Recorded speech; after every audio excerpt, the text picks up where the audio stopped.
el multifacético Gabriel Ventasgal, porque es un experto en temas bélicos, en el conflicto de Medio Oriente, pero también escribió 50 traumas eróticos en Tinder, o sea, un jugador de toda la cancha. Hola, Gaby. Un placer, un placer. Bueno, vamos a hablar de todo. Me trajo libros para regalar, así que esta semana vamos a tener libros.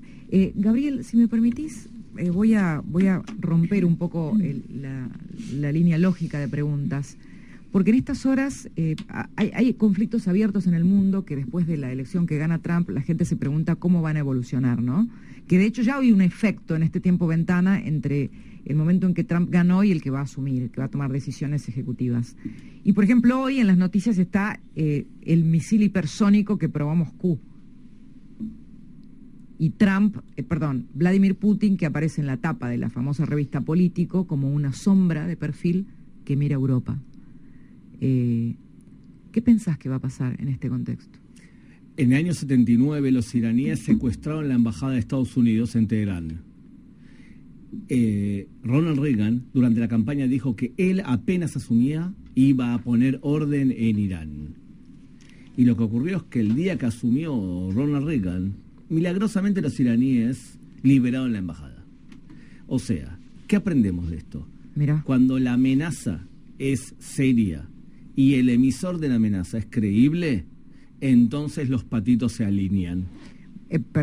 Trump también le dijo a Irán, actúen o van a sentir la consecuencia. Exactamente. ¿Crees que está haciendo lo que hizo Reagan? Totalmente. Trump es mucho más creíble que Biden, mucho más creíble que Obama, mucho más creíble que Kamala Harris, y ya ves algunos indicios de que esto es así. Por ejemplo, Qatar, que es un gran financiador de terrorismo, decidió echar a los líderes de Hamas para no quedar pegados con el atentado del 7 de octubre. ¿Sabes que nunca entendí el rol de Qatar? Pero te lo digo en este sentido. Vos tenés Arabia Saudita o los Emiratos.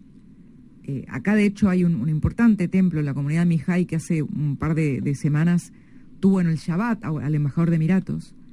Tenés en Emiratos, en Arabia Saudita, una relación muy buena con Israel y, de hecho, estaban por firmar como la paz. Y esto es lo que rompió la masacre de Hamas. No entiendo, nunca entendí muy bien el rol de Qatar, diferenciándose de esa corriente pro-Israel o pro-acuerdo. Porque tenés 4 fuerzas hoy en el Medio Oriente. Tenés los chiitas, sí, Irán, Irak, Siria, Líbano, los hutíes. Sí. Este grupo, por supuesto, está en guerra ahora con Israel. Sí. El segundo grupo son grupos radicales islámicos que quieren crear un califato. Al-Qaeda, Hamas, Hezbollah, sí, quieren crear un califato donde no haya fronteras y que haya un imán que gobierne la religión y la política. El tercer grupo son países muy radicales que financian terrorismo, que promueven terrorismo, pero que no lo hacen de forma directa. Se llaman los países de los hermanos musulmanes. Y son 2. Turquía, que yo creo que dentro de unos años va a ser lo que hoy es Irán, y Qatar. Y Qatar es un gran financista de este terrorismo, por eso a mí me asombra cuando un presidente argentino retirado, Macri, se vanagloria que tiene un amigo que es el emir de Qatar. ¿Cómo se dice? Macho, ¿tenés idea quién es Qatar? Y le pones a la camiseta de Boca la publicidad de Qatar. Estás hablando de un país que pagó 4.700 millones de dólares para las universidades de Estados Unidos, para que después haya manifestaciones antisemitas allí. Y el cuarto grupo son países sunitas, no radicales o que se van moderando. El ejemplo que has dado de Emiratos Árabes es el más moderado de todos. Pero ¿qué hicieron ellos? Hace 20 años comenzaron un programa educativo llamado Tolerancia. Y hoy tenés en Dubái una iglesia, una sinagoga y una mezquita en la casa de Abraham. Entonces ahí tenés los resultados de una buena educación. Arabia Saudita va en ese proceso también.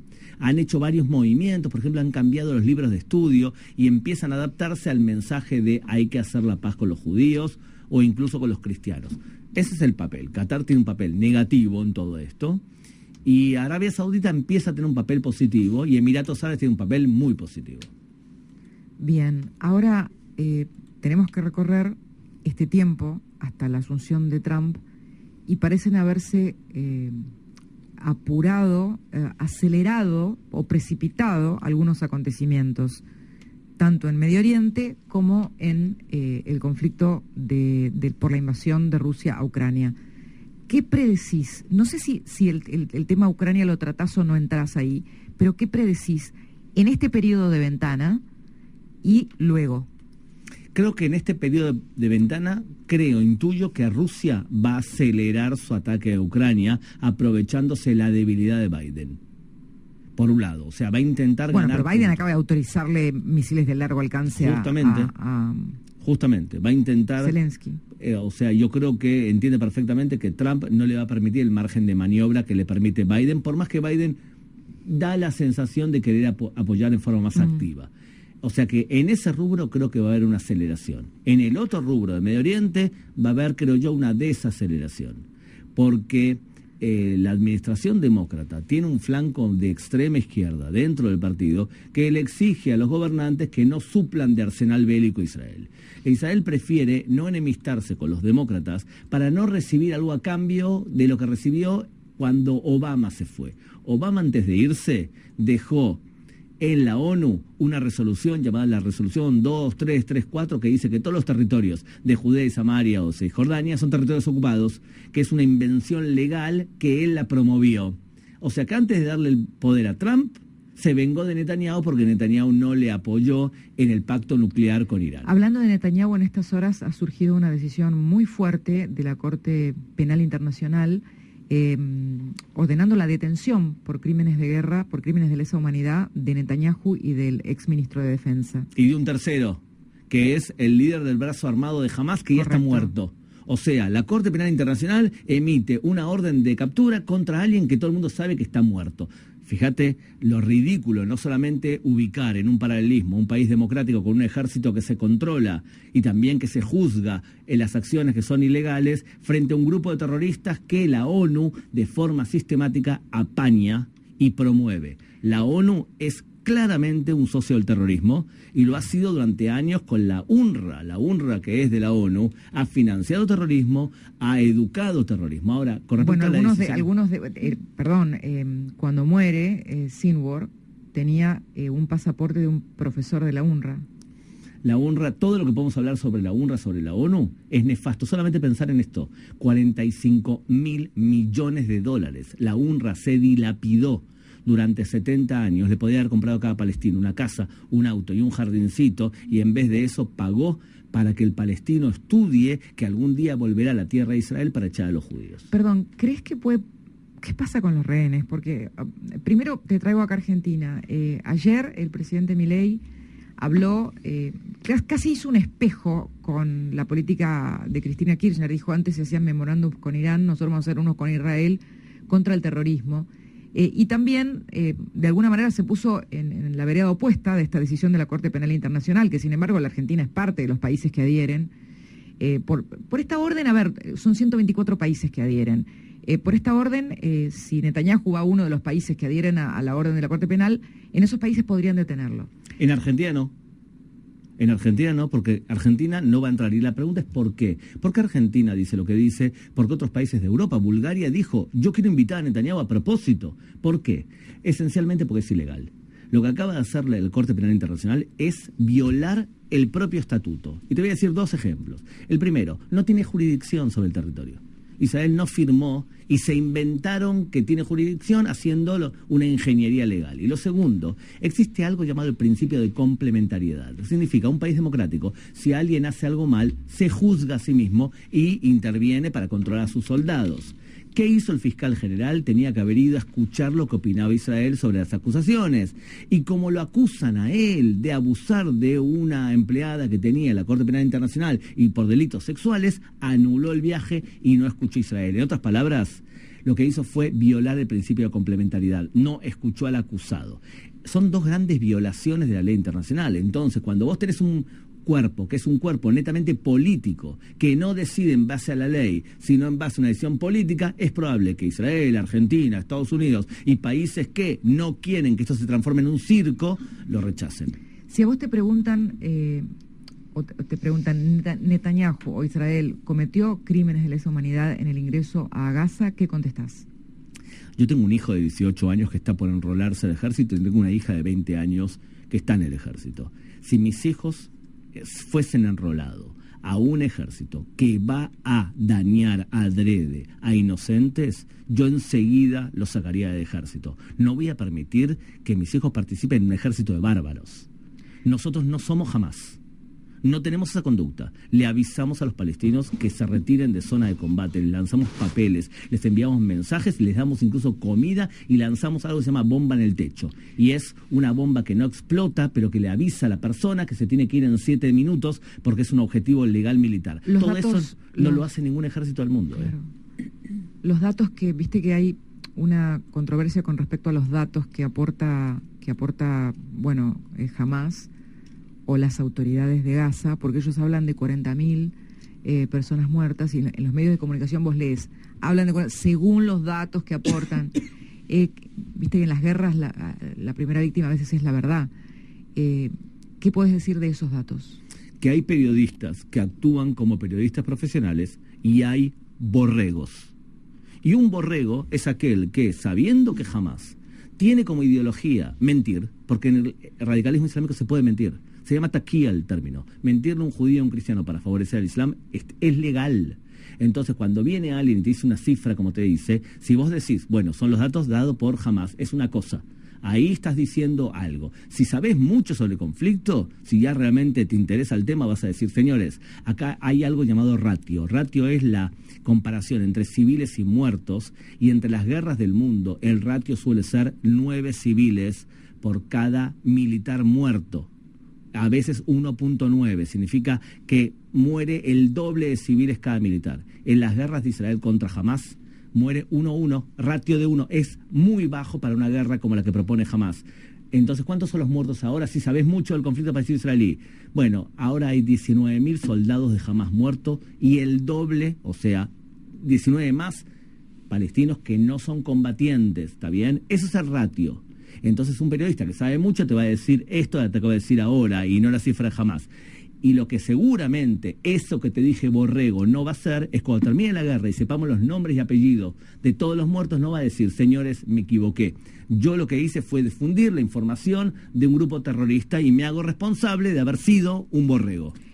Gabriel, hay una petición también que le hace el propio día de la victoria electoral Donald Trump, que le habla prácticamente a la Cámara, como los inspectores que están buscando que alguien devuelva un rehén, y le dice, devuelvan los rehenes. ¿Qué va a pasar con los rehenes en este contexto? ¿En qué situación se analiza técnicamente, con lo difícil que es decir así, lo que puede estar pasando con las 101 personas que todavía están en cautiverio? ¿Vos qué intuís? Y se están con vida. La verdad que me cuesta hablar desde la intuición de algo tan delicado. Mira, el ejército ha atrapado a terroristas de Hamás y los ha interrogado. O sea que el ejército debe saber mucha más información que la que sabemos todos. Lo que pasa es que hay muchos informes que hablan de cuerpos de asesinados enterrados bajo cemento para que las familias no los encuentren. O de cuerpos cortados y despedazados y distribuidos en varios lugares para que las familias no los encuentren. Entonces, nosotros aquí en Argentina estamos produciendo con una personalidad de los medios de comunicación un documental muy fuerte sobre alguien que estamos convencidos que no está vivo. ¿Verdad? Entonces, se calcula que hay 101 secuestrados, de los cuales, como máximo, 50 están vivos. Lo que pasa es que puede ser que muchos estén 20 metros bajo tierra, con puertas blindadas a ambos lados y soldados de Hamás cuidándolos a ellos, cosa que hace casi imposible o muy difícil poder liberarlos por la fuerza. En tu experiencia, ¿cuánto tiempo...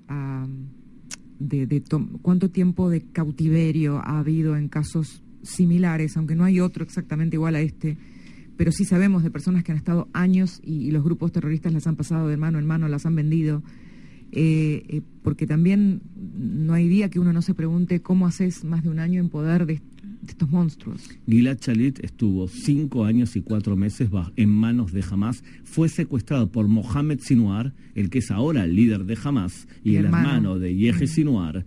Y tuvimos también rehenes durante 3-4 años. La verdad, si me preguntas a mí como padre de hija mujer, lo que no sé cómo decirlo, pero el escenario más dramático es saber que una de las jóvenes que están secuestradas ya quedó embarazada, ya tuvo un hijo, y esta niña cómo queda y cómo quedará marcada para siempre. Santo Porque Dios. esta gente actúa como bestias. actúan igual que los nazis, con la diferencia que por suerte no han tenido la capacidad bélica para poder ejecutar lo que los nazis. Entonces, lo que es terrible es ver a gente honesta, sincera y que se declara humanista levantando la bandera de estas bestias. Ni hablar. No, yo simplemente te quería preguntar, estuviste hablando de Donald Trump al principio de la charla, pero específicamente en este conflicto, ¿qué te imaginás, qué influencias imaginás que puede tener Donald Trump una vez que asuma como presidente de Estados Unidos? Le va a dar mucho más arsenal a Israel de guerra, le va a dar luz verde, creo yo, quizás para atacar centrales nucleares, y va a impulsar la paz entre Israel y Arabia Saudita. Con la llegada de Donald Trump se acerca una paz entre dos países que se complementan económicamente y que tienen un enemigo común. Yo creo que los próximos 4 años vas a ver muchos más acuerdos de paz y mucho más silencio. ¿Sabes por qué? Porque el sheriff es creíble. Perdón, acá quiero agregar algo, porque así como lo dijo, suena que entonces Israel va a atacar facilidades nucleares. Esta posibilidad de atacar es como una forma de disuasión. No, claro, por supuesto. Porque hasta ahora Biden no le permitía atacar ni facilidades petroleras, porque Biden tenía miedo que se fuera el petróleo, al precio del petróleo arriba en medio de las elecciones. Entonces, Irán tenía la tranquilidad de que no le iban a atacar una facilidad petrolera o que no le iban a atacar. Y todos sabemos que, por ejemplo, Estados Unidos se autoabastece de petróleo. Pero de todas maneras el precio sigue rigiéndose por los jugadores más importantes. Y ten en cuenta una cosa, lo que ocurrió hace semanas, que dispararon 181 misiles balísticos, la respuesta de Israel, la gente piensa que fue una tontera. ¿Sabes lo que le hicieron? Le sacaron los sistemas de defensa S-300, los dejaron sin defensa. Entonces ahora Israel con Trump puede ser que le diga, ahora que no tienen defensa, ahora macháquenlos. Y mientras estamos hablando, es probable que el ayatollah que lidera Irán esté muerto, y que su hijo, Muqtada Khamenei, que porque tiene cáncer terminal, esté tomando el poder en este momento. O sea que vamos a tener un Trump, un Khamenei, y esto va a influir en América Latina, porque un Irán más débil hace que en América Latina se comercie con menos drogas, porque lavan dinero en América Latina, y que también Argentina pasa a ser un objetivo quizás un poquito menos deseado por yihadistas. Te pregunto una última, de algo medio, fuerte, que me dijo una persona de la comunidad, que no voy a nombrar. Me dijo, todos los problemas de Medio Oriente se solucionarían si Irán fuera una democracia, si cayera el régimen de los ayatollah. Lo que pasa es que para que haya una democracia tenés que tener una revolución industrial que cree clase media, y la clase media pide derechos, y además hay una revolución francesa que hace que cada individuo sea inteligente. Todo eso en Medio Oriente no pasó, y por lo tanto decía una democracia, mejor esperar el Mesías. Ay. A mí me había dado... ¿Pero sabes qué? No, a mí me dio esperanza el movimiento de las mujeres, perdón. Sí, yo te lo voy a decir. Pero me conformo, ¿sabes qué? Me conformo no que haya una democracia, me conformo con que cambien los programas educativos. Y en general, ¿sabes qué? Lo que decís, en general cuando ves radicalismo islámico, el primero que pega es a la mujer. En el Islam radical, siempre que hay una acción de radicalización, lo primero que podés ver es cómo sufre la mujer. Lo último, sí, ahora contá qué significa una mujer del país con el que están en guerra para las ideas bestiales de Hamas, por ejemplo. Lo que pasa es que lamentablemente muchas veces la gente no entiende que la conducta de un grupo radical islámico es imitar la conducta de Mahoma al pie de la letra. Entonces, ¿por qué violaron a mujeres? Porque los soldados de Mahoma en el siglo VII violaron a mujeres. ¿Por qué degollaron a personas? Porque los radicales islámicos en el año 629 degollaron a 1000 judíos en el oasis de Geibar. Están imitando el proceder de Mahoma, y por lo tanto cuando yo escucho una diputada como Biasi, se llama la diputada del Partido Obrero, que dice barbaridades como que quiere una democracia y un país libre y laico para Medio Oriente, los radicales islámicos no gritan que viva el Partido Popular, gritan Allahu Akbar. Por lo tanto hay que saber Islam. Gracias, Gabriel Ventasgal, por visitarnos. Es un tour de force cuando viene Gabriel. Quedamos así sin respiro. Parece una serie de Netflix, como dice. Para maratonear. Sí, igual te voy a decir una cosa respecto a la serie que hiciste. Sí. Hay un patrón de conducta que en general la gente sabe menos, es que el patrón de conducta de un terrorista islámico ahora se llama solo yihadista. Lo escribió un texto llamado Abu Musab Suri. Escribió un texto que dice, vos tenés que decidir dónde atacar, vos tenés que decidir cómo ejecutarlo, vos tenés que hacerlo solo y filmarte y decís que lo haces en nombre de ISIS, pero no lo hace ISIS, lo hace el ser humano solo. Por eso es tan difícil de detectar, y no estoy seguro que la serie muestra el fenómeno del solo yihadismo. Vamos a verla.